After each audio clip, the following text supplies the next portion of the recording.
so welcome back to the channel, and most of you are saying that we are facing issue on this particular lab, but there is no any issue. I am working on it and I have checked it multiple times that it is working fine.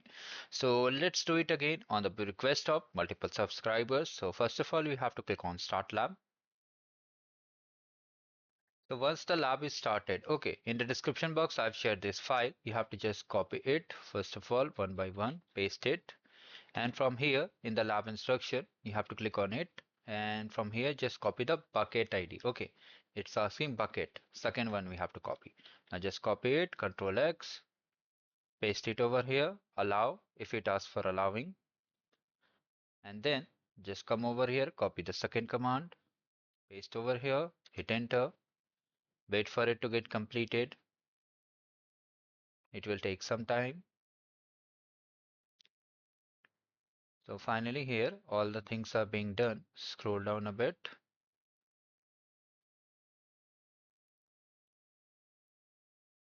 So finally all the things are done. Now if you check the score, you can see we have got the score. That means there is no issue on this lab.